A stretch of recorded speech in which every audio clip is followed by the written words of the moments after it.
Okay. You're watching Call for Two.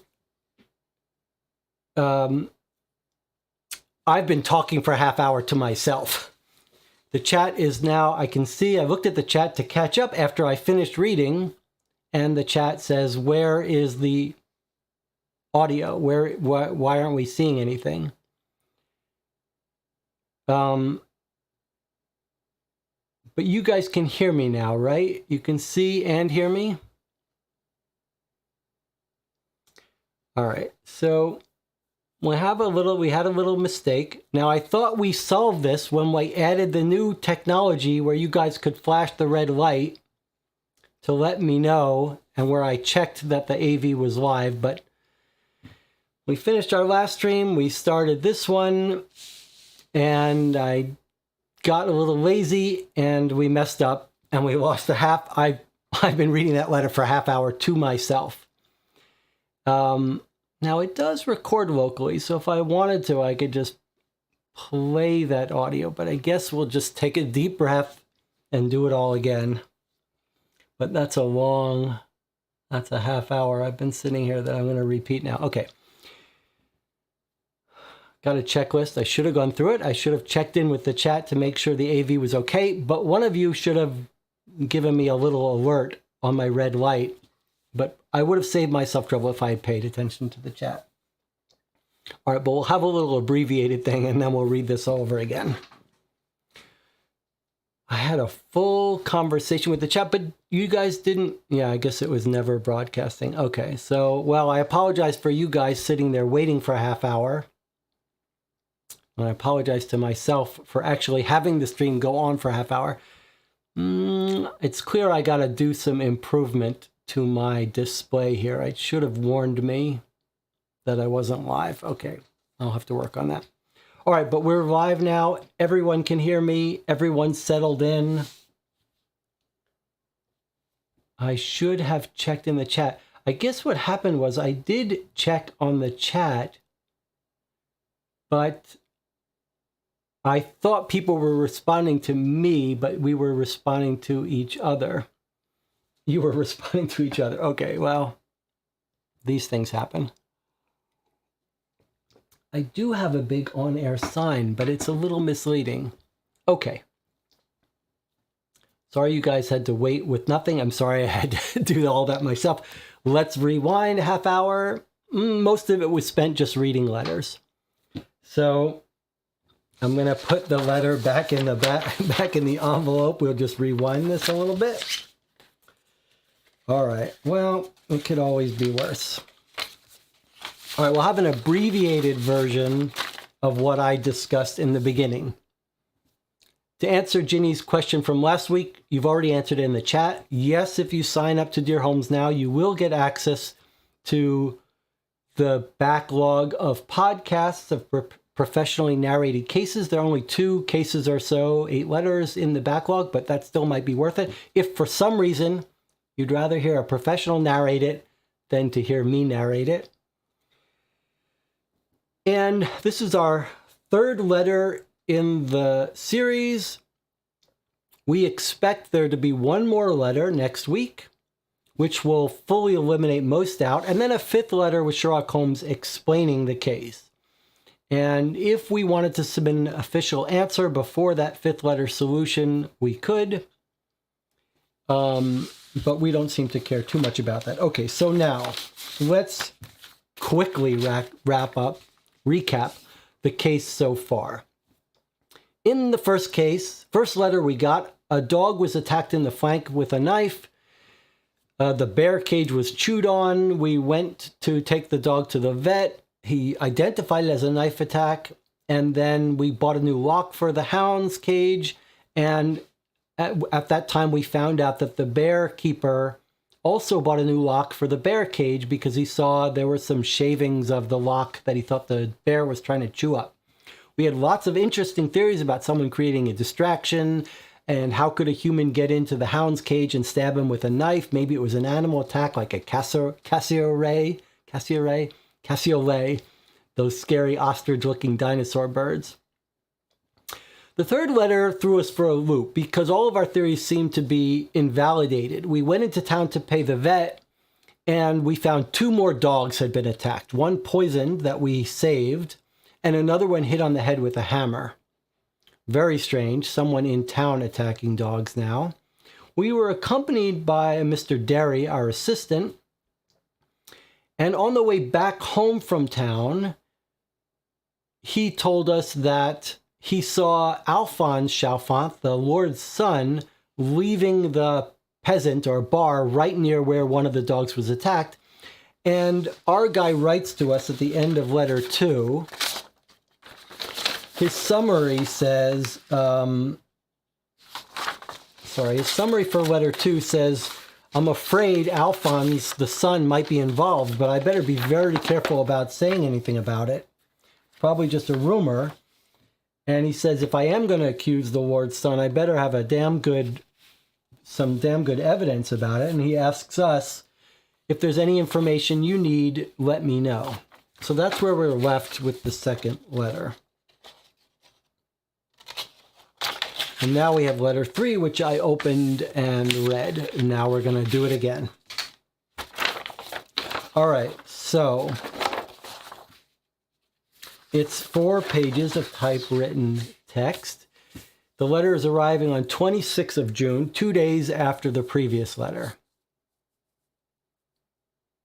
We're on the air. I want to make sure I don't make this mistake again. All right, I'm going to have to fix my on air. I actually do have it. I should have did my double checking. Okay, here we go.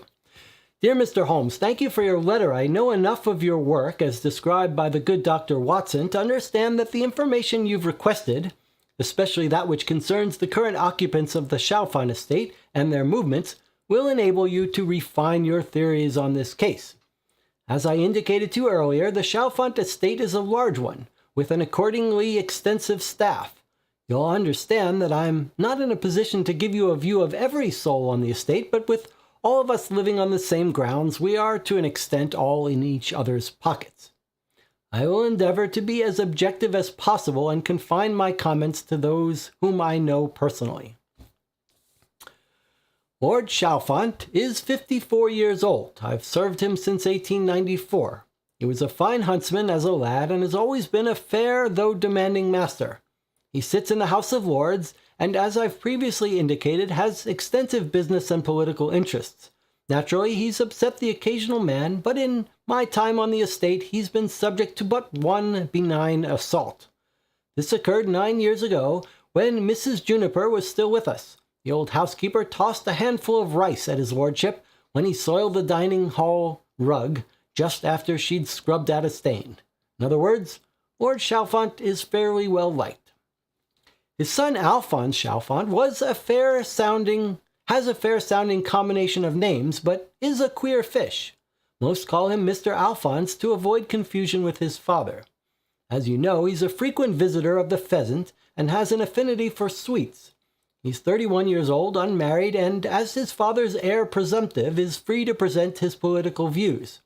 This causes him problems, which in turn cost his lordship large sums of money. Most recently, he stirred a commotion at the hustings for the local parish elections, which ended with Mr. Alphonse crying out threats to the aristocracy and their weapons of subjugation. Most of the estate staff can tell the story as if they witnessed it, for this occurred in the presence of Lord Chalfont's secretary, who most dutifully informed those at the estate. It's worth mentioning, too, that despite his unusual opinions, Alphonse Chalfont is nobody's fool. He studied biology at Cambridge, and when he refers to his period of service in the Great War, he says only that he is not at liberty to give any indications of what I did. Given my description of Mr. Alphonse, one might presume his excuse obscures dishonor. However, he received an impressive number of decorations following the war. I suspect this is why his lordship is extraordinarily forgiving to him, almost to a fault. Mr. Alphonse refuses to say where he was on the night before the attack on Bundo, or on any night, and his lordship has instructed us to leave him be. Mr. Adalji delicately pressed the matter as best he could, and Lord Chalfont all but scoffed. The boy's afraid of animals. He's barely willing to walk by the gardens because he thinks grizzly or bear might get out. But you think he went into the hound's cage at night and what? Fought the dog? Bear, not to be confused with the more aptly named grizzly, is his lordship's crocodile.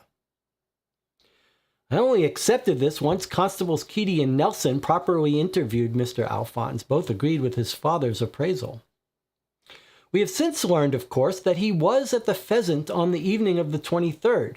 I've also questioned the staff and verified that he returned to the estate by 11 in the morning on the 24th, roughly an hour before I visited the police station. At maybe 11:15, he was spotted in the kitchen by the chef's assistant, John, who had been left in charge that morning.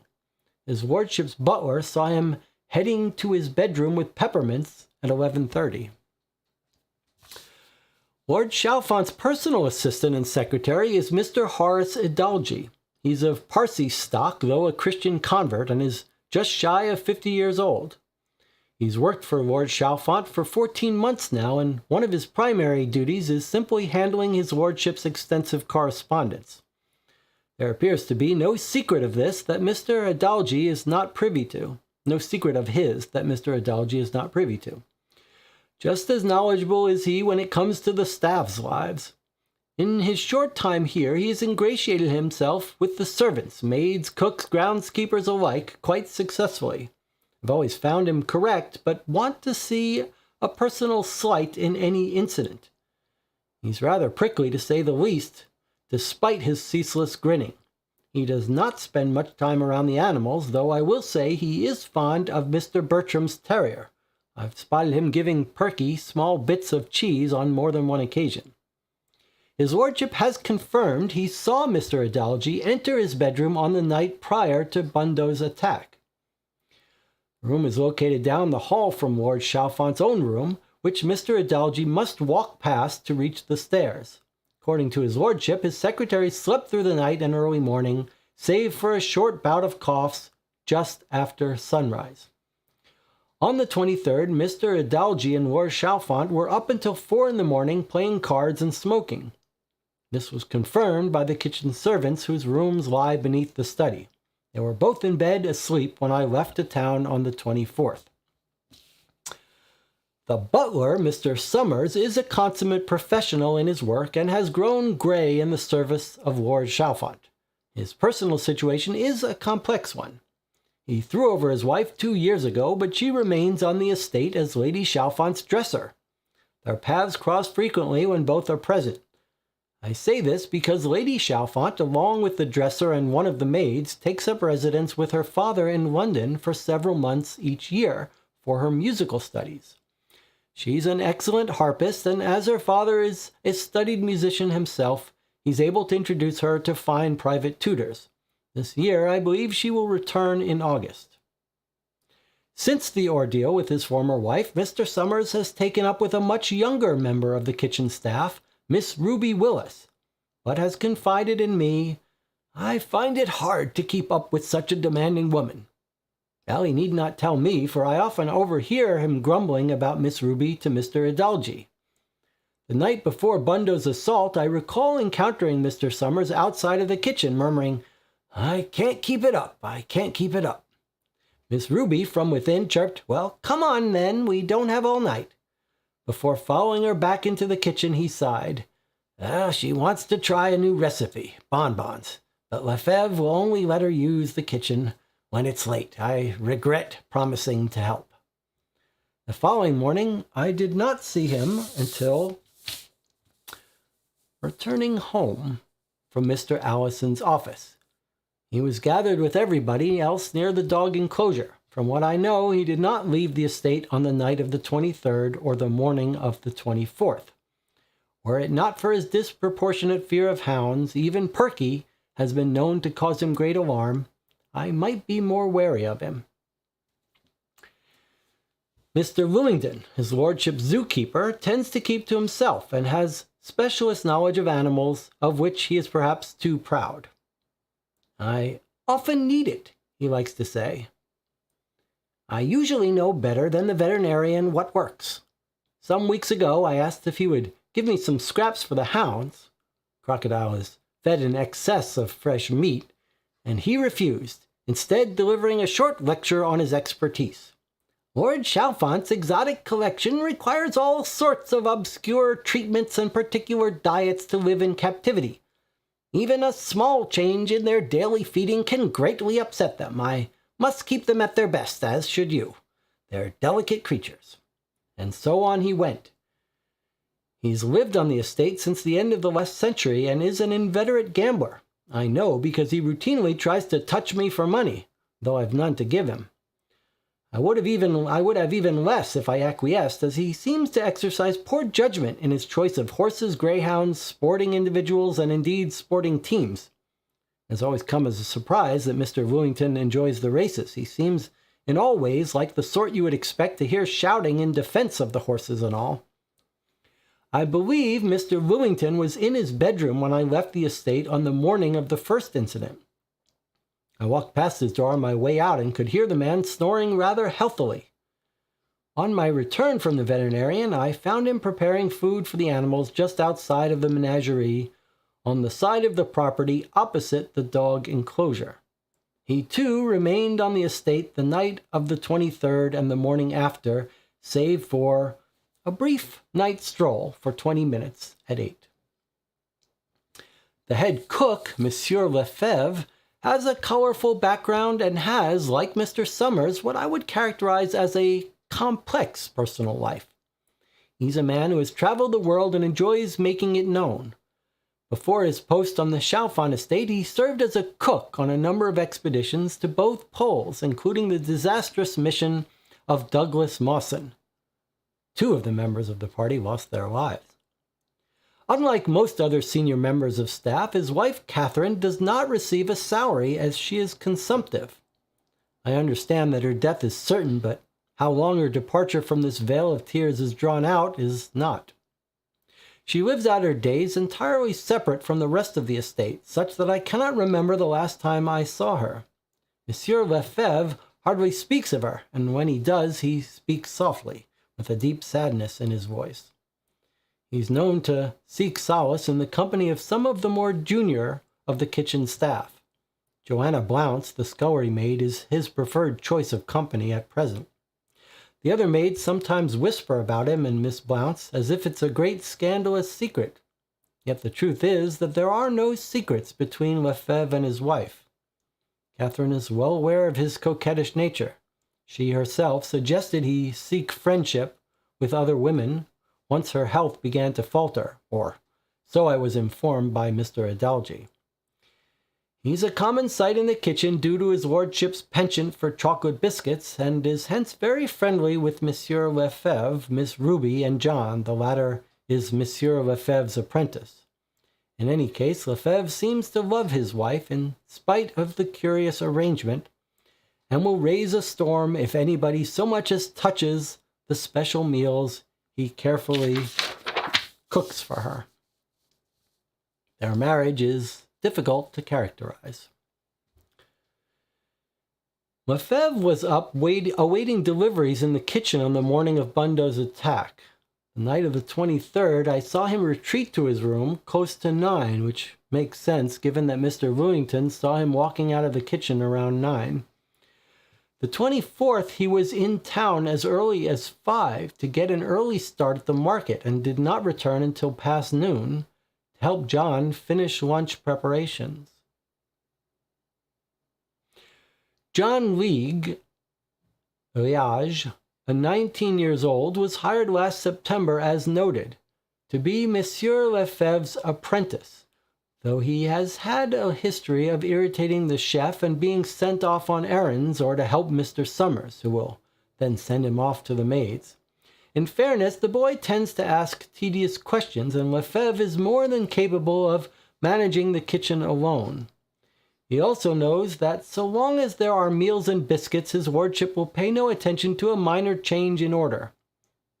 Most commonly, Lefebvre will dispatch him to fetch fruit and other necessities from town.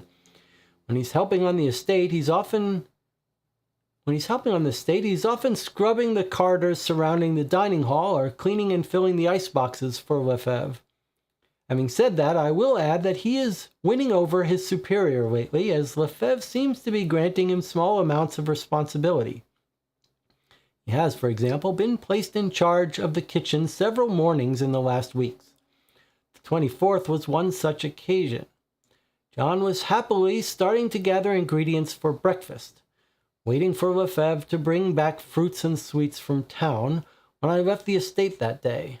On the day of Bundo's attack, I recall him in his usual role, roaming the kitchen and readying himself to go to market for Lefebvre. Lastly, my main assistant, Mr. Derry, is a recent addition to the staff. He's dedicated but harsher towards the dogs than I am, or than Mr. Lewington is with the exotics.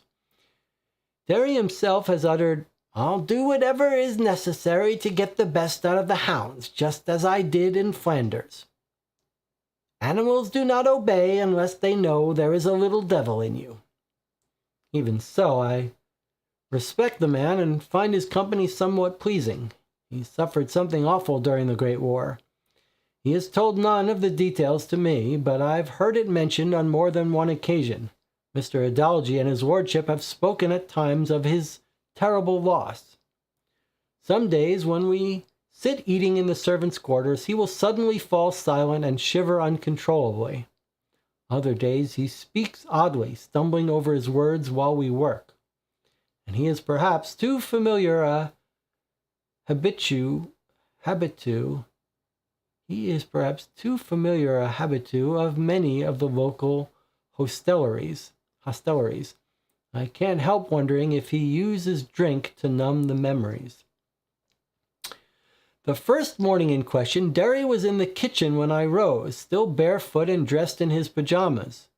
His feet did not seem to be dirty, and I don't believe he would have ventured out to the enclosure earlier that morning.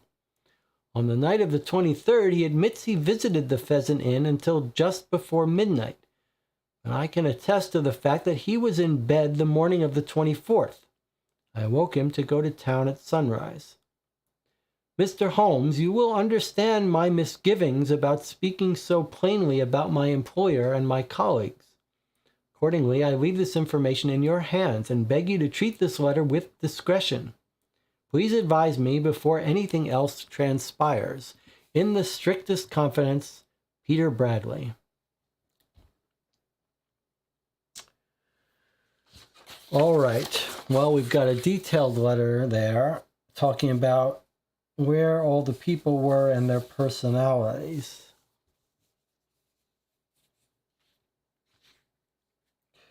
One thing jumped out at me.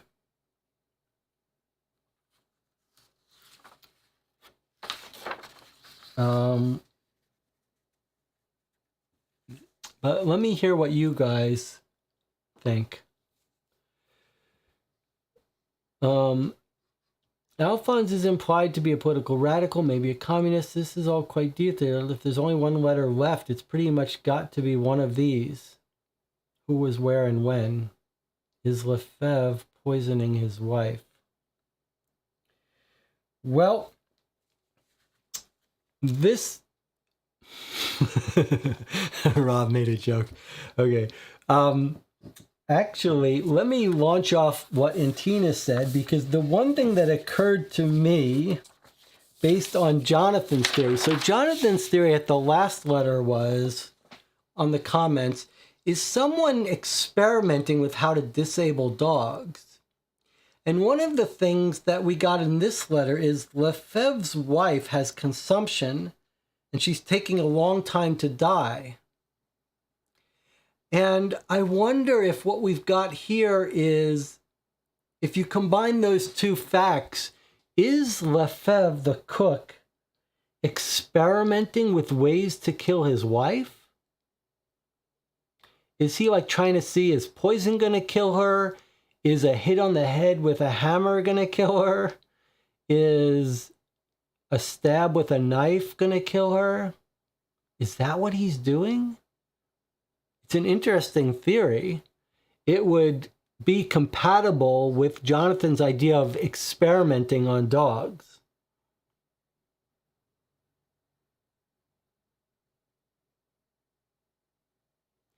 But the knife attack is a little bit weird. Like, that's hard to experiment. If you're willing to stab someone, is he afraid to stab her like in the neck? Wouldn't you just...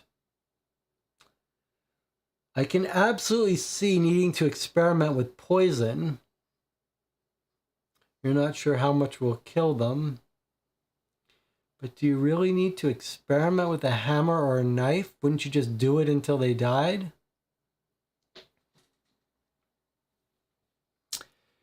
And Tina says, for me, it was a comment that he goes mental when someone even touches the food he prepares for her. Yeah, I agree. That's an interesting, that's a good catch. I didn't catch it, but it's a good catch. Like if he's poisoning her, he doesn't want people eating her food. John Kingsbury says something that I think is also, I agree. John Kingsbury mentions that the little dog Perky, the terrier, is mentioned consistently. When at the first attack, we passed the guy with his little terrier dog, and he's been mentioned regularly. Who is the owner of Perky? I think I may need to look through this last page and reread it. She's consumptive. The cook's wife is consumptive. He's giving her... He seems to be in this, according to our guy, he thinks the chef still loves his wife, but he's sleeping around with the younger maid. But his wife doesn't mind, so what's the rush in killing her? Maybe you save a little bit of money. He'll raise a storm if anybody so much as touches the special meals he carefully cooks for her. Their marriage is difficult to characterize. Let me just quickly look through the rest of this while you guys are talking about your theories. Let's see. He was up in the morning when the first incident happened. That's true. So he was awake. He could have gone and stabbed the dog. But the night of the 23rd, he retreated to his room close to 9. Willington saw him walking out of the kitchen at 9. On the 24th, he was in town as early as 5 to get an early start at the market. Did not return until past noon. So he was awake during the first dog attack and in town at times that would let him attack the other 2 dogs. And then they're talking about his assistant. This is the part I need to read. There's a history of irritating the chef, being sent on errands, often to help Mr. Summers, the butler. But the boy tends to ask tedious questions. He also knows that so long as there are meals and biscuits, his lordship will pay no attention to the order. Lefebvre sends him to get fruit from town. On scrubbing. He's winning over every people. He's got responsibility. Placed in charge of the kitchen several mornings in the last weeks. The 24th was one such occasion. John was happily starting to gather ingredients for breakfast, waiting for Lefebvre to bring back fruits and sweets from town when I left the estate. On the day of Bunder's attack, I recall him in his usual role, roaming the kitchens, readying himself. So, but he wasn't in town during the dog attack, so I don't know if that rules him out. And then Derry is new to the estate, makes him suspicious. He's a shell shock from the war that makes him suspicious. Let's understand what his alibis are. He's harsh on the hounds. The morning in question when Bundo's attacked, he is awake, but he's in his pajamas, barefoot, feet aren't dirty. On the night when the dogs could have been poisoned late at night, he was in town until around midnight, and then he gets back.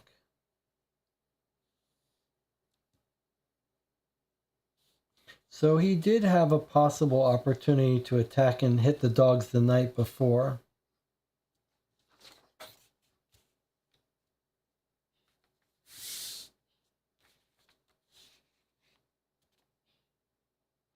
Is it Mr. Adalji that has the terrier? Who owns the terrier? Let me just look at that first letter. In the chat.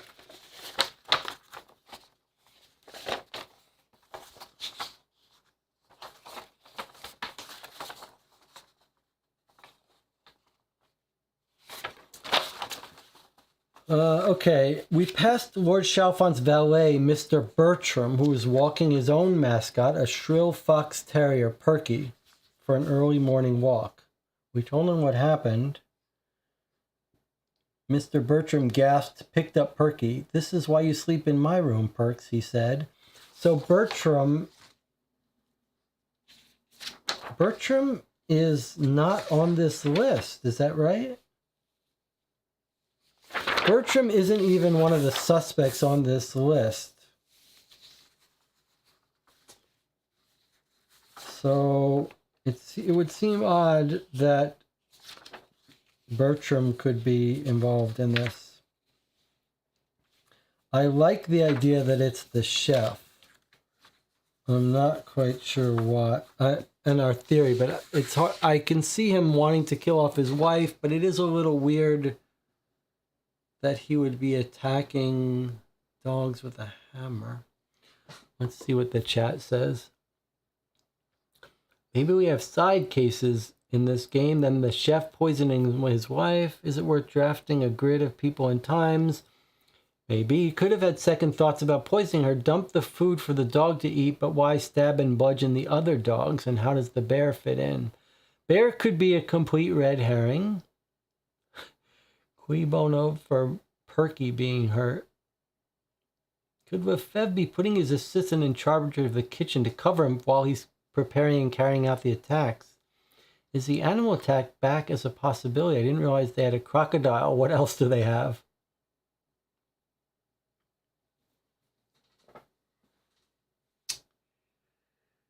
John had a good idea about making a list and times and alibis. Okay, let's do it. Let's work with our first thing. We've got Lord Chalfont. Let me make my list of people. Then we've got Alphonse, the son.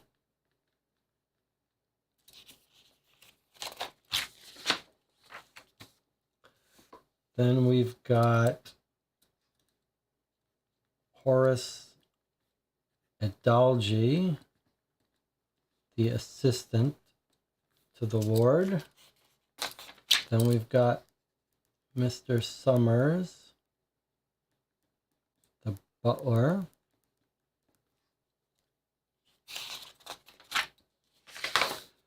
Then we've got Mr. Wooington, the zookeeper. Then we've got Monsieur Lefebvre, the chef. And then we've got John Lee, who's an odd person to single out here.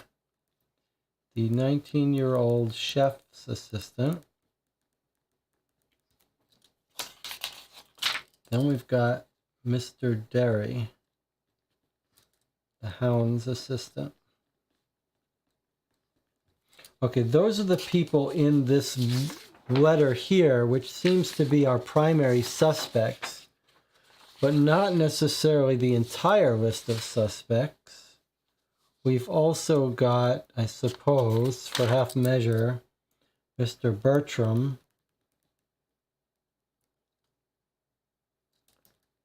with Perky.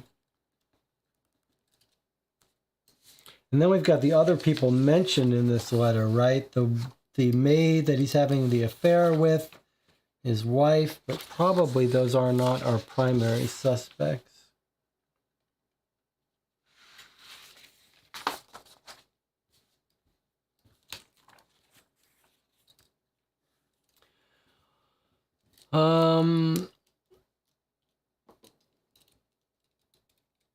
Someone was feeding Perky cheese. I can't remember if it was the chef or the secretary.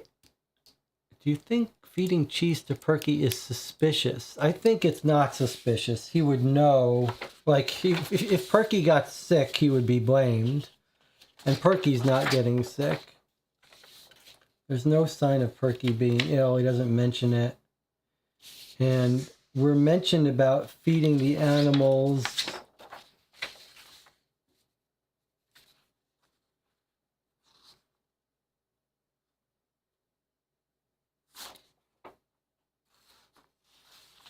Horace Adalgy is fond of Mr. Bertram's terrier, spotted him giving Perky small bits of cheese on more than one occasion. Surely that's not suspicious. If the dog got sick, we would have been told.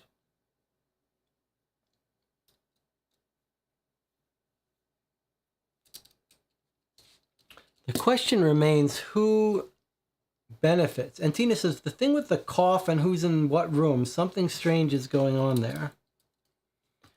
I don't know. All right, let's think. Lord Chalfont. Okay, we'll hear about his alibis. We don't hear alibis, but surely he's not doing it. But he's got no alibis, but no motive.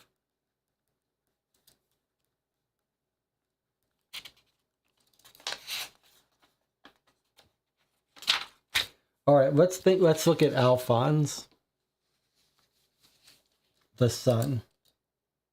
Okay, so he won't say where he was. Won't say where, which certainly sounds suspicious.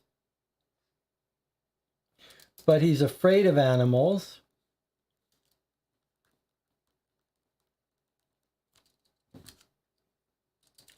He's political with enemies. And he was in town on the early 24th, which is when the second incident happened. And what do we know about where he was on the first incident?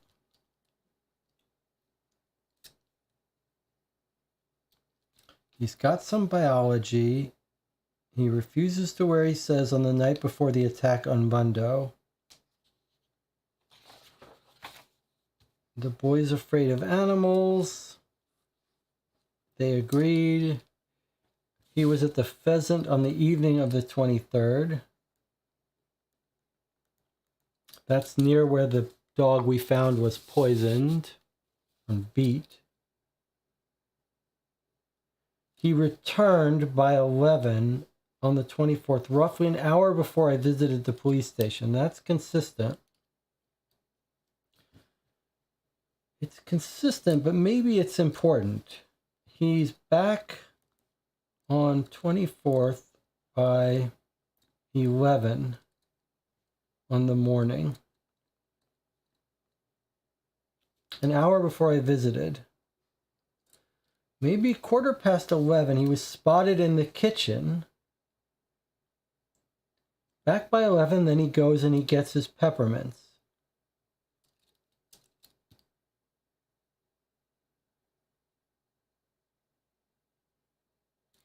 So let me just think out loud a little bit. If on the 24th he's back at the estate by 11 at night, but he's coming from the Pheasant and the confectionery shop, I was thinking, is it suspicious that he's going to the kitchen for sweets? But maybe at that time at night, the confectionery shop is closed. The one thing I did want to verify here is if he's back by 11, is that consistent with what our assistant tells us he observed in the previous letter?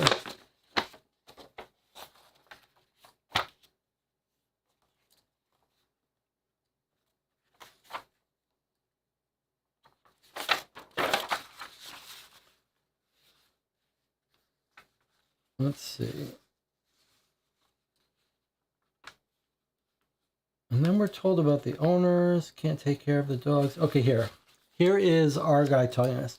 I saw Mr. Alphonse, fell silent. I left at nearly midnight, but Mr. Alphonse, I saw him on my way back to the estate. He was walking in the direction of the inn when I turned the corner. Isn't that a problem?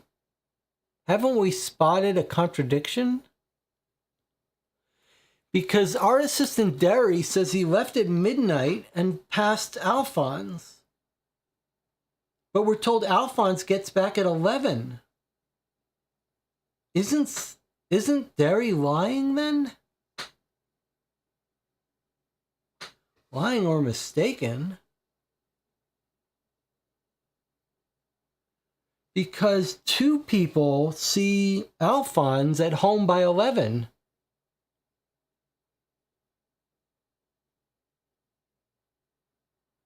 Oh, I see. That's the wrong. I've got the AM and PM wrong. Okay, sorry. Good. So Rob is correcting me. So at night, our guy is coming home, Derry, and sees Alphonse heading to the inn on the night at midnight, walking in the direction of the inn. And then he doesn't get home. He doesn't get home the next day.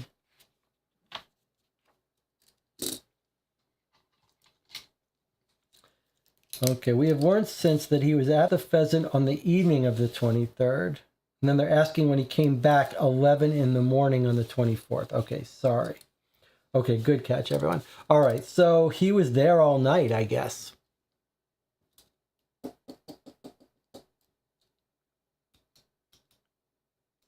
Plenty of time to attack things. Getting drunk. All right, that's unfortunate. I thought we caught him in a lie. I thought we caught someone in a lie. Okay. So Alphonse is out at the sleeping with women or whatever is going on at this Pheasant place all through the night for 12 hours.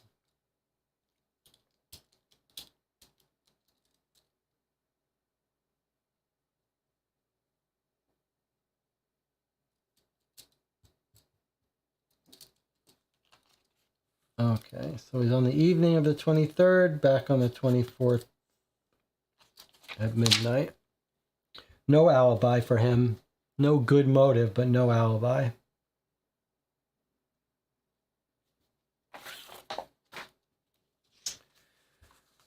Okay, what about Mr. Adalji? Worked for 14 months. He just handles correspondence. Knows everything, knows everyone. He's prickly and takes personal offense of things, but he doesn't spend much time around the animals. He likes Perky. The Lord Chalfont gives him an alibi. He says, Mr. Adalji entered his bedroom on the night prior to Bundo's attack. Room is located down the hall. Adalji must walk past to reach the stairs. The Lord says he slept through the night and early morning, save for a short bout of coughs just after sunrise. On the 23rd, they're both up until 4 in the morning playing cards and smoking, confirmed by kitchen servants. This seems to be a pretty good alibi. If he's up till 4 a.m., it's a little hard to believe he would wake up, go into town, beat a dog and poison it. Seems unlikely. They were both in bed asleep when I left for town. I think this is a pretty good alibi for Adalji. What about the butler? Butler's wife is still on the estate.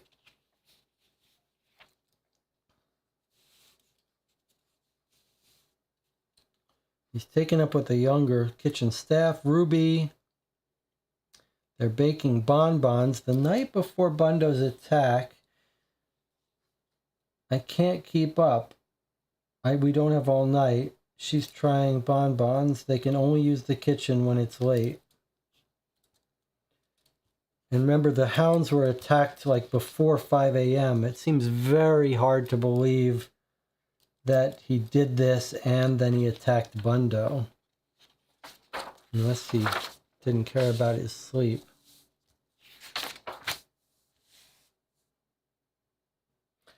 Says the following morning, I did not see him until returning from Mr. Allison's office. He was gathered with everyone near the dog enclosure. From what I know, he did not leave the estate on the night of the 23rd or the morning of the 24th. And he has a disproportionate fear of hounds. Even Perky has been known to cause him great alarm.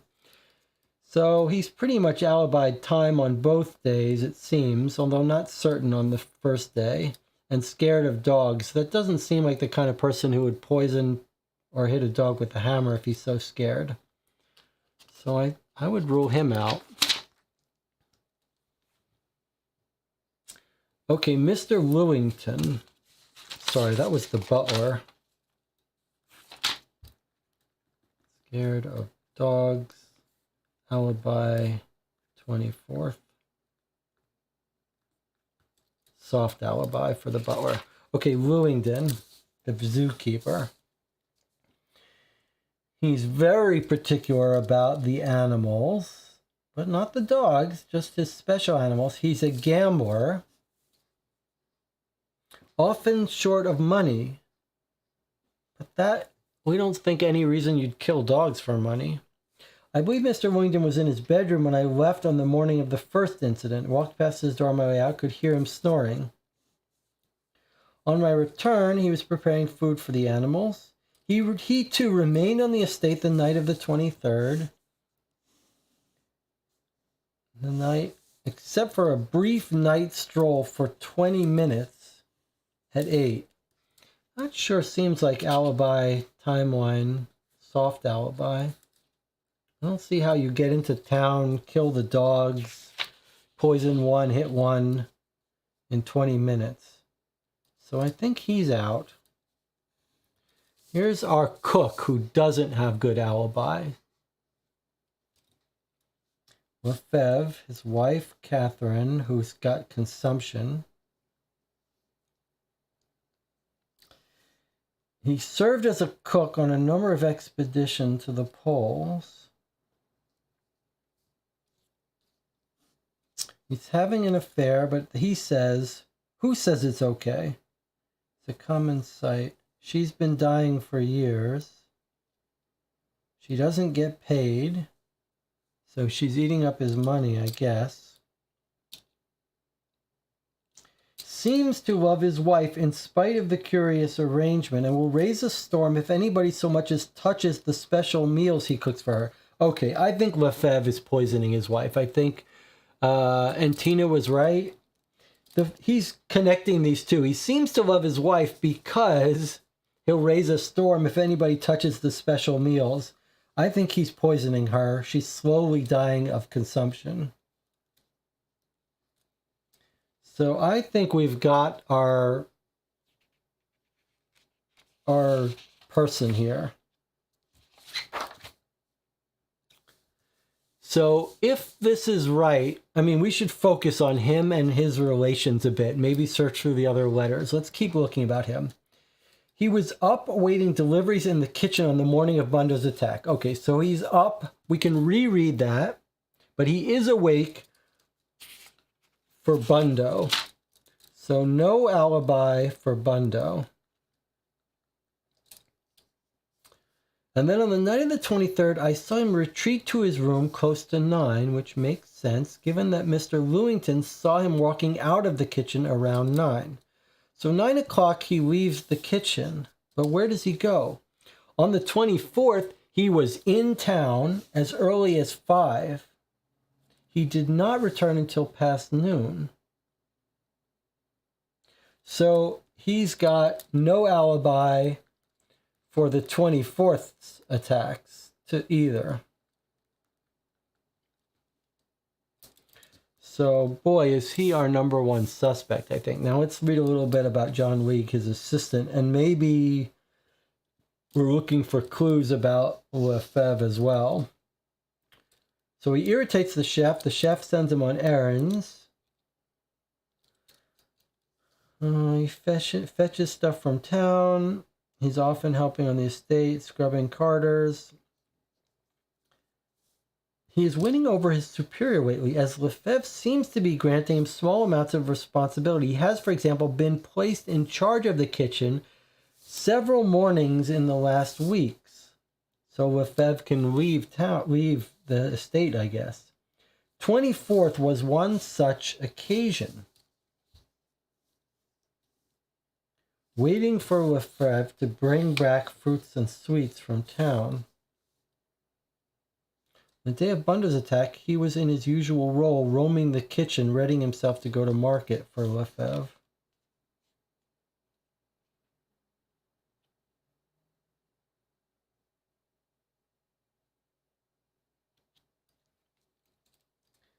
And then there's Derry, who's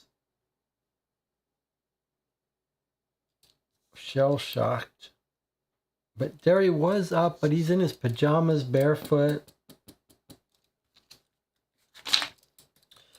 We'll give Derry a soft timeline alibi and John League a soft timeline alibi. I really like Lefebvre for all this, with a theory that he's poisoning his wife and related stuff. Let me see the chat here.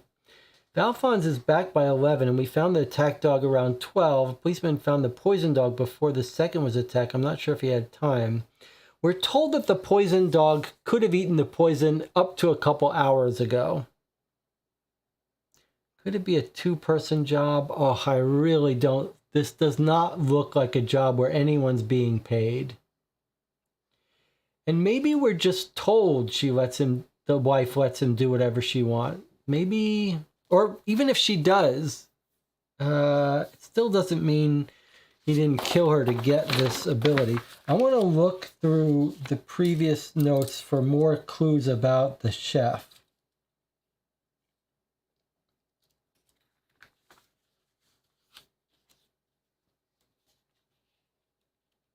So we see the dog. The dog's been poisoned. They pump his stomach.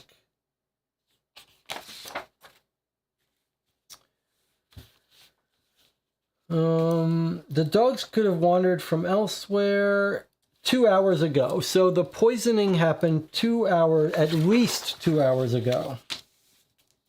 All right, when do we get into town here? We were in town first thing to settle the account with Bundo.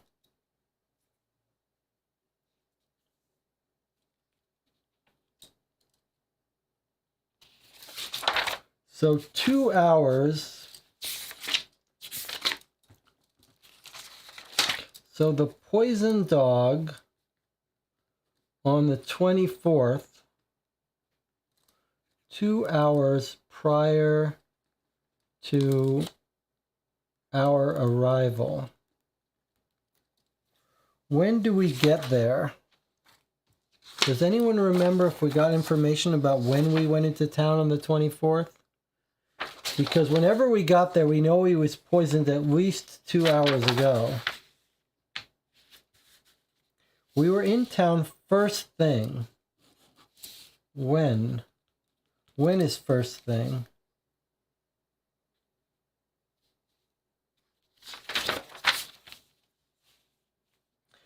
At least 2 hours, but could have been some poison left over from the night before.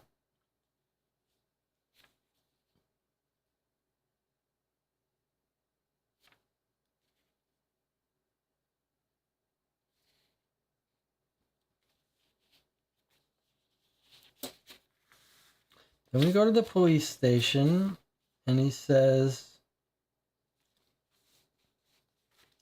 the dog's been attacked.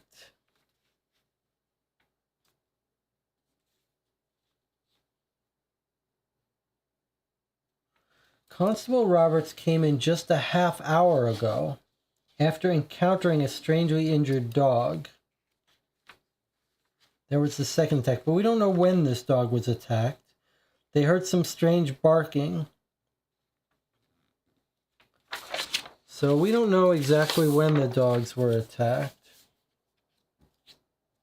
They tried to approach it. It looked aggressive, blood on the ground.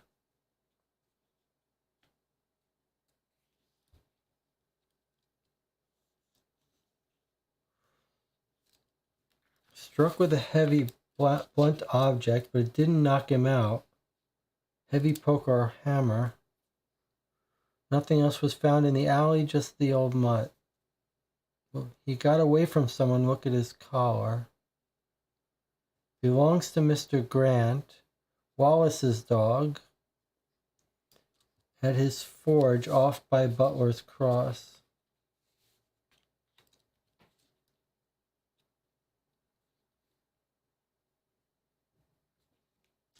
The Pheasant Inn, everyone at the estate has patronized it, and especially Alphonse.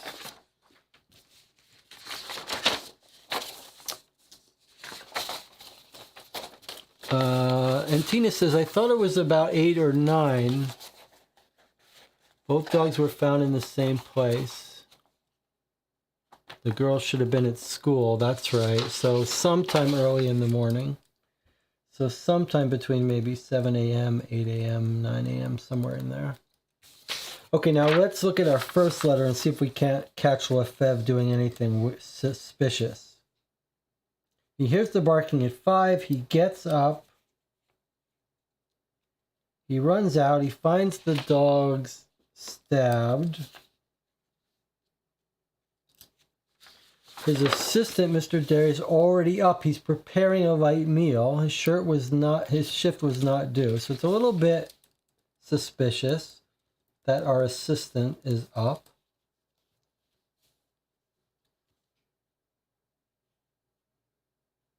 They pass by the valet, who's got his terrier Perky. Here's the chef. Let's read this carefully. In the kitchen, we're able to find a more suitable helping hand, as well as the tray we sought. Monsieur Lefebvre, our head chef, was at his post. And he says, been up waiting for deliveries. They're late today, he told us, chewing on bread. Once we told him what happened, he produced a large salver, quickly came with us to help lift Bundo onto it, take him to the enclosure. Prepared a cart, we lifted him on with Lefebvre's help, drove him to the place. It was now 6:30. Cut with a knife. He tells us about a madman who killed dogs in the past. When I returned, I told Derry to alert the police. They tried to inspect it. Nothing they could find. Constables come.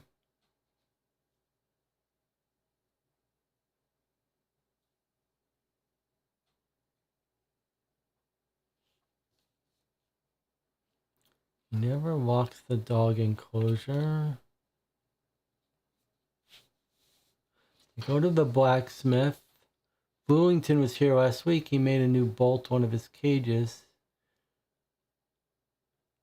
Break in. Bloomington says, I did need a new lock. Bear's cage. Grizzly had been trying to eat away at it. When I went to bring him food, I noticed metal filings in the ground. You don't think the chef was shaving off metal filings to put in his wife's food?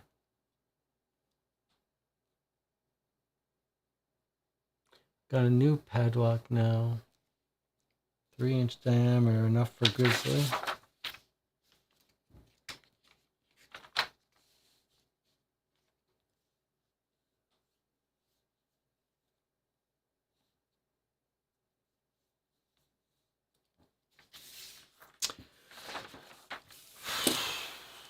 Well,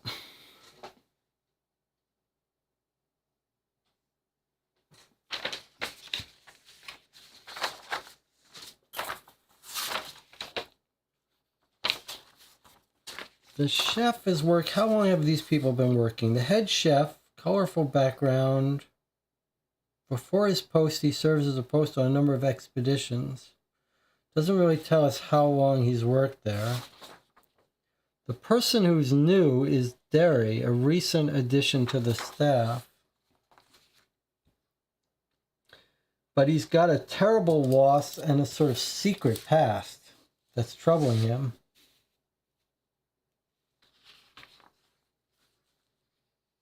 And he's harsher with the hound. Animals do not obey unless they know there's a little devil in you. So he's also awake. The first morning in question, Derry was in the kitchen, barefoot and dressed in his pajamas. His feet did not seem to be dirty, so I don't believe he could have ventured out. On the night of the 23rd, he visited the Pheasant Inn. But I can attest to the fact that he was in bed the morning of the 24th. I woke him to go into town. Well, those are our two primary suspects, it seems to me, then. It's either our assistant or the chef.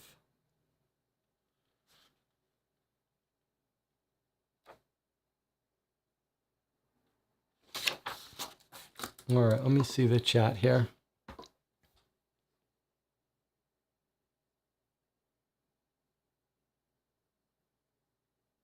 All right, let's think about two possible theories here. Theory one is that the chef is killing his wife, poisoning his wife, has been doing so for a while, is upset that she's still not dead, and is experimenting with ways to kill her, hitting her over the head with a hammer, poisoning her with stronger poison, stabbing her, or possibly even creating a pattern. Like sometimes a killer will kill a couple people at random and then kill the person they really want to target and hope that the police think that the person was killed as part of the random plan. In other words, you occasionally get, like, I remember, I think one of the Malvo, one of the snipers that they killed that was killing random people on highways and stuff, said that ultimately his plan was to kill his wife, and he was killing some of these other people so that when he did kill his wife, they didn't look at someone that the wife knows. They thought it was part of the random attack. It's a very clever way to do it. So that would be one theory. The other theory is more of the madman attack. It's that Derry, our new assistant, is shell-shocked from the war, maybe with some history of a dog attack. Like maybe he was attacked by dogs in the war and he's got some animus towards dogs and he's now taking it out on dogs.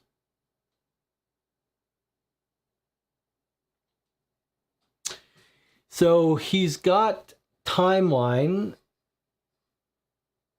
He's compatible with the timeline. He was up before we were at the first murder, even though he didn't have to be, right? He was up in his pajamas eating something or whatever, hanging out when he didn't have to be. And then he admits he was at the Pheasant's Inn the previous night and tries to put blame on Mr. Alphonse. His theory would be that he has something against dogs.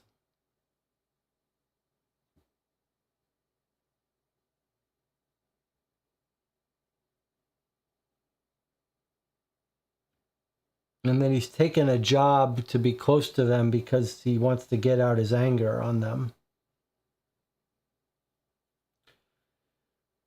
It feels like we would need to know more information about his past to tell that. But those are the two people that don't seem to have any good alibis, right?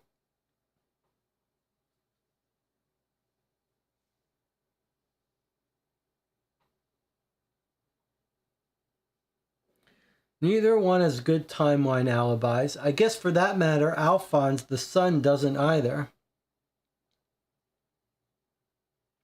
Rob says, none of these new theories about the chef or assistant account for the metal shavings at the bear. Well, it's true. It could be a complete red herring, though, right? The bear really could be chewing on his lock. Or maybe someone was trying to free the bear so it would attack the dogs.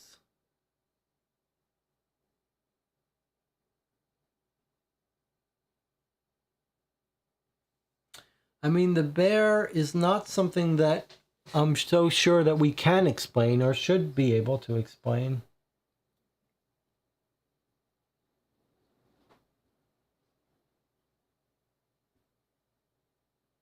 Is there anything fishy about the chef's explanation? Like, sometimes he's waiting for delivery, sometimes he's going to town to pick up stuff. Is that suspicious? Like when we meet him on the first attack, he's saying the deliveries are late.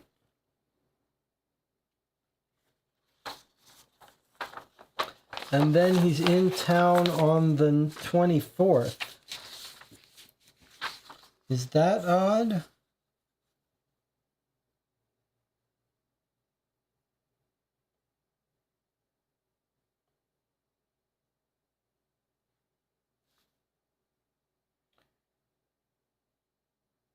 Some days when we sit eating in the servants' quarters, he will suddenly fall silent and shiver uncontrollably. Other days he speaks oddly, stumbling over his words. I can't help but wondering if he uses drink to numb the memories. I'll do whatever is necessary to get the best out of the hounds, just as I did in Flanders. Hey, where is the town where the attacker killed? If that was Flanders, we've got something. I don't think so. But remember the doctor, the vet, tells us about an attack that happened in his past?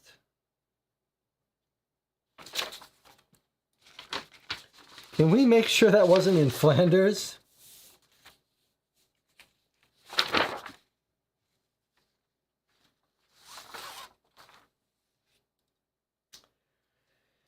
There was a practice in a village in Staffordshire. Can someone look up Flanders and Staffordshire and make sure they're not nearby? I guess I could do that too.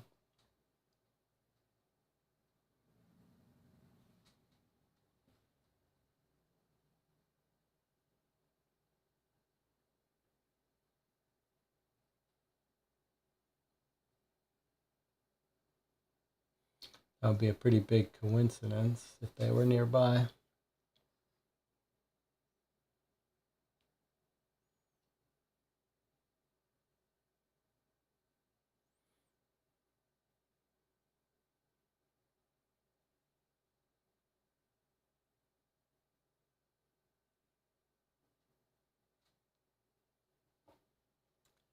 Flanders is not even in England, it's in Belgium.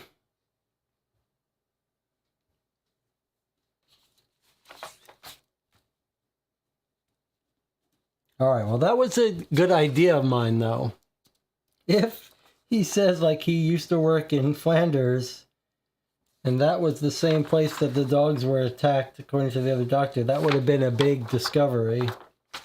Doesn't seem to be the case, though.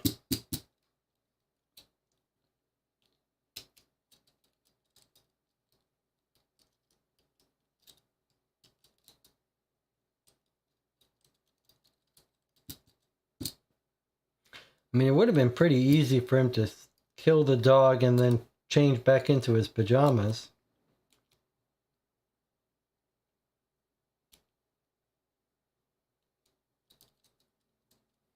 Barefoot, dressed in his pajamas.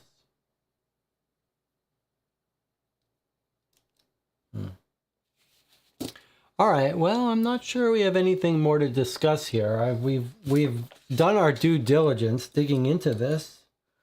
I don't think we're in a position to make any really strong theories.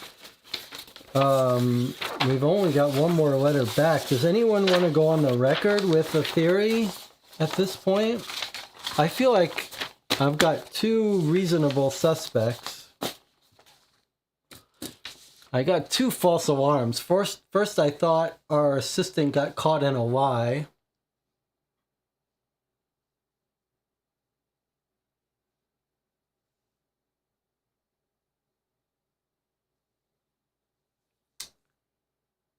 But he didn't.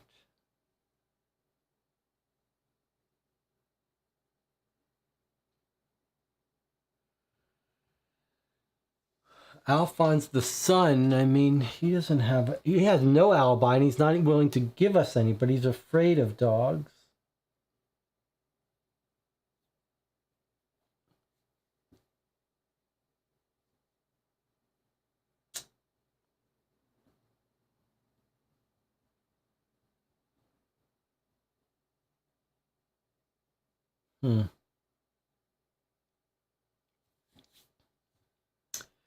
Rob says, I'm still with the burglary preparation letter. And Tina says, the other letter is the last. Is it also the solution? No.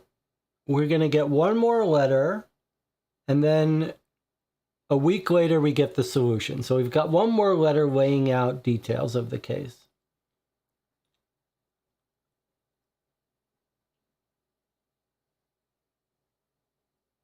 This is the Great War.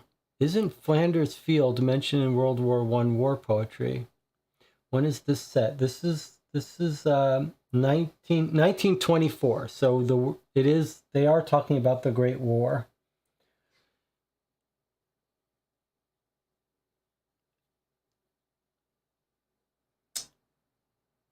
Rob says, I think you're barking up the wrong tree with this chef.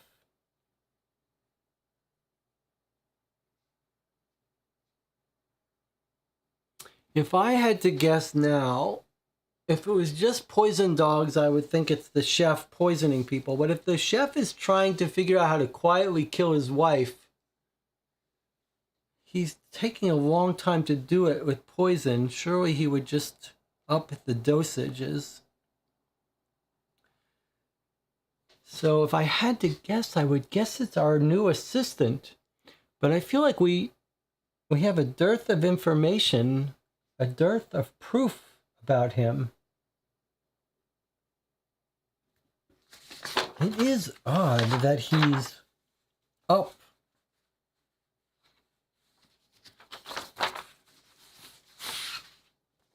Let me just see what he says here in his first letter. He breeds dogs. I am normally the first person of the household to be up. But yesterday morning I was disturbed by a furious barking at 5 o'clock.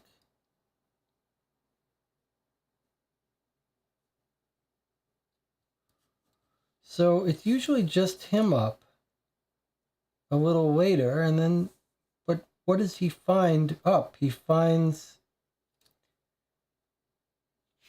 that one of my assistants, Mr. Derry, was already up. He was preparing a light meal as his shift was not due to start until lunchtime. Why is this guy up at 5 a.m.? That's enough proof for me. Lock him up. No one's waking up at 5 a.m. if their shift starts at lunch.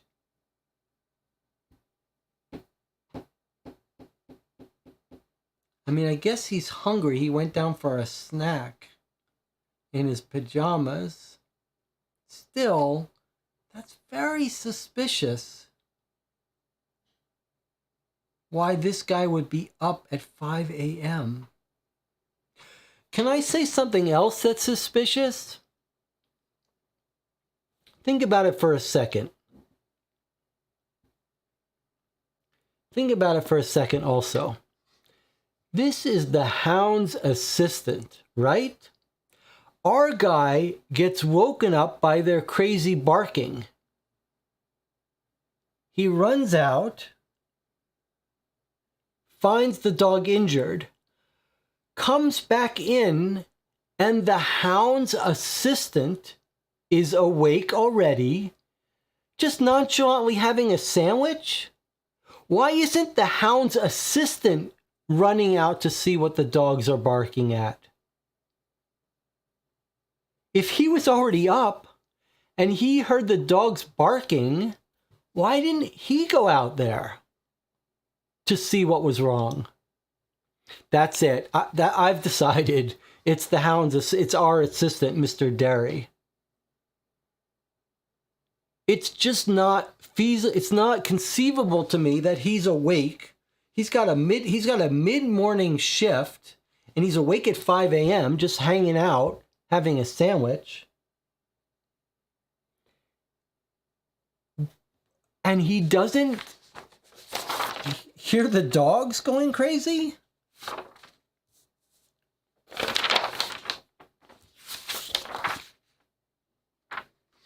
I'm normally the first person up. Furious barking. 50 yards from my quarters to the dog enclosure. The other dogs were very agitated. He goes back to the servants' quarters to try to determine how best to help him and found that one of my assistants, Derry, was already up preparing a light meal. Do we know anything about how close the kitchen is to the dog enclosure? That's the last piece that I would need to be sure to accuse this guy, is if we could notice, if we knew that the kitchen was close to the dog enclosure. Does anyone remember?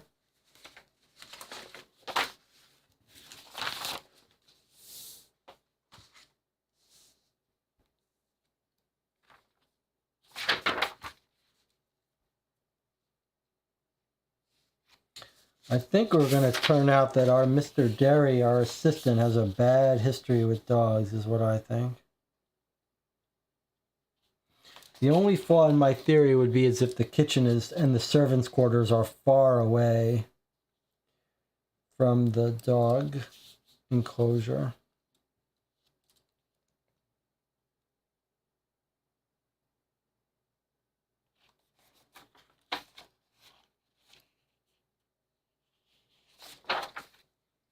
I know we were painted a little bit of a picture of where things were, but I'm not sure I got a good picture of where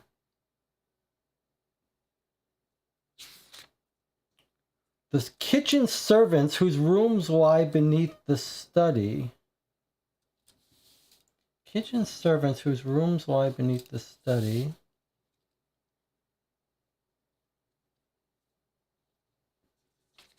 I'd like to get a little better picture of where the kitchen is related to the dogs. Does anyone remember that?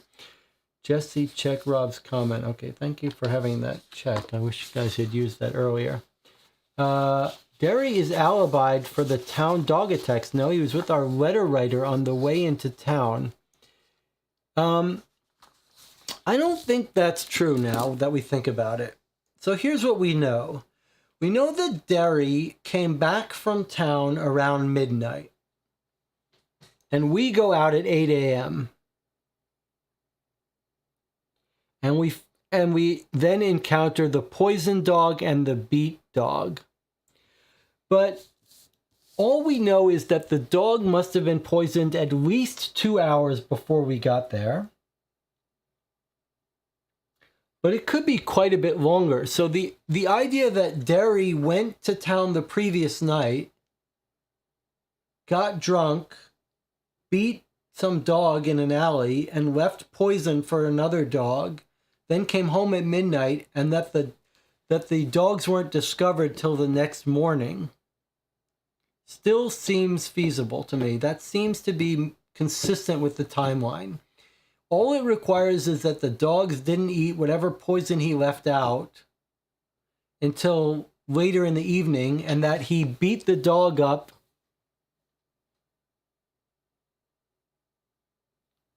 sometime before and it was wounded and only got discovered later in the day. But I think that's okay. I don't think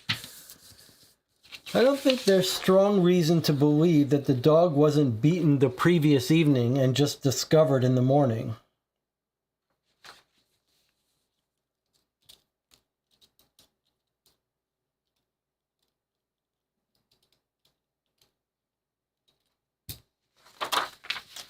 We don't really know when the dog was attacked. The poison one is easy. You could just plant some poison out there and who knows when they're going to be eaten. The beating attack is a little harder, but I think it could be consistent with someone beating a dog at the night. The dog struck was recent, not several hours. How do we know? I don't think we know that. Let me see that, and then we'll end this stream.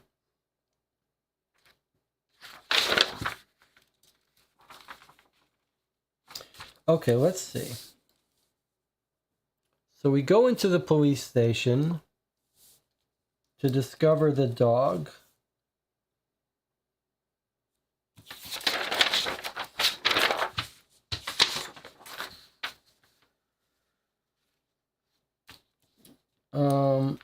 Okay.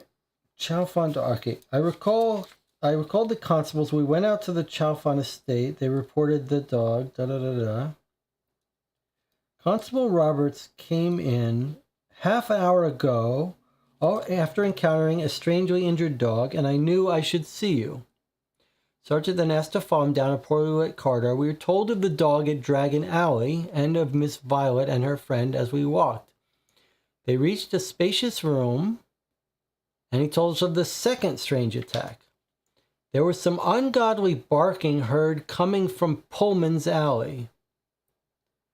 The noise attracted a few passers-by, and one of them, a local barmaid, alerted Constable Roberts, who was on his beat. He went to investigate and promptly returned to the station. He looked up the narrow alley. He could see the dog staggering around. It looked like it was in a daze. It was somewhat aggressive, which is why no one wanted to approach it. He could see blood on the ground. He figured it had been attacked, was probably only frightened.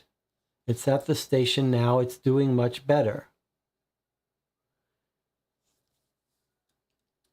And then we talked to the guy. He says, he was still staggering around when I found him, reeling in a tight circle, so I thought I'd better get a tarpaulin.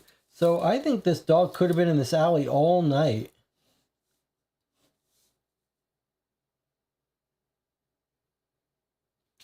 He says someone struck it with a heavy blunt object, but it didn't knock him out. Hard to say what it could have been. Nothing found around the alley, he says. No, just the old mutt. I guess my best guess was he got into a fight with a stray. He got away from someone. Look at the collar. Belonged to Mr. W. Grant. Must be Wallace Grant's dog. He's worried sick. He lives alone at his forge off by Butler's Cross.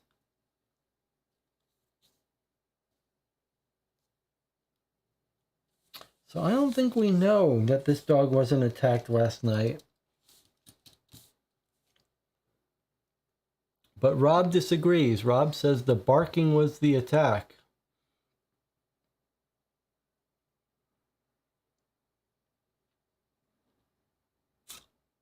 I don't know. I'm not sure I believe that. Well, if that's it, then it's got to be the chef or Alphonse. All right, I think we're at the end of what we can do with this letter live. We're going to end it here. We learned a little lesson, all of us, about talking to a camera for a half hour with no one listening. I obviously have to go back to the drawing board to make sure that doesn't happen again. But maybe count our blessings. Could have been worse.